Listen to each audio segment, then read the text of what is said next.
Assalamualaikum warahmatullahi wabarakatuh. Let me introduce myself. My name is Ajeng Diva Valentina. I'm from class R2i. In this video, I want to reading a transcript for living online. Speaker 1.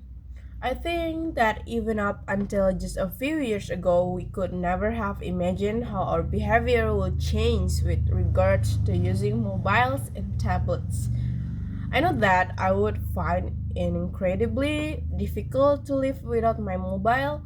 I'm constantly looking at my phone to see if I've gotten any news, message, or updates, and checking my apps to see what's new. I wouldn't say that I post my life online, not like some people I know, but I do like to keep up with what people are up to, friends, family, and even other people I know but maybe haven't seen for years, like old school friends, and check out photos of what they look like now.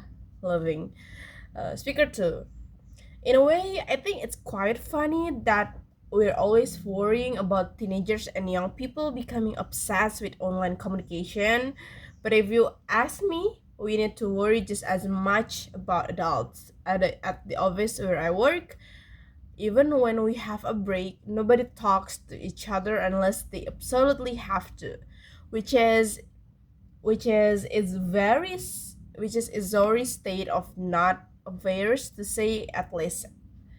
Everyone's too busy checking their social networks and sending messages to have time to communicate face to face. People spend their lunchtime glued to their screens or barely glance up from their phones.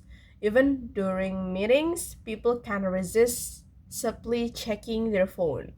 And what really irritates me is when you're trying to talk to someone and they remote interest in looking at their phone than to talk to someone paying attention to what you're saying.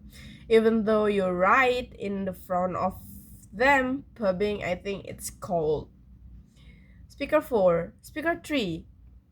I was listening to this discussion on the radio the other day talking about online communication, and they were talking about fear of missing out or FOMO. What was it? Which apparently is a kind of modern day psychological syndrome which we're affected by because our obsession with online communication.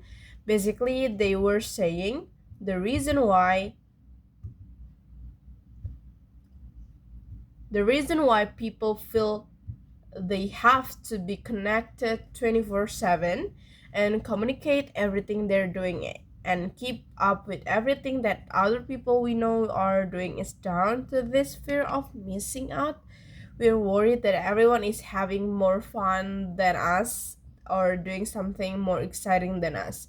They also say that because we're spending more time communicating in the online world, we're losing the ability to enjoy the present. Speaker 4. My generation is so different to my parents. I mean, they're always telling me that they grew up in a world without mobiles and social networking and they manage fine. Hard to imagine how they arrange to meet their friends without a phone. But they say they did it. I had so many arguments with them while I was growing up until they let me have my first smartphone. But they didn't let me have Snapchat or Instagram or anything like that. It's not the end of the world, they say. They just didn't understand that the way people my age is communicate with each other. Nobody actually talks on the phone any my age more. Nobody actually talks on the phone anymore. They have no idea how much I miss out and on at school being the only one who didn't have Snapchat. Also at school we had a loads of talk on stuff on how to stay safe online. Most of us knew that anything you post online was going to there forever. Speaker 5.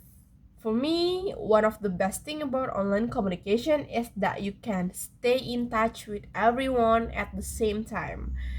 all the time. You know exactly what's going on when and where, so you never miss out on anything. I love the fact that you can update all your friends on what's going on in your life, and they can respond immediately with a like or comments, so you feel like you're together with people even though you might be completely alone sitting on the bus or at home. I share lots of photos, but I only post up my best friend edited shots. I hate it when people I know post photos of me not looking my best. Thank you. I think that's enough. I'm sorry for some mistakes, and I hope you understand. Thank you very much. Wassalamualaikum warahmatullahi wabarakatuh.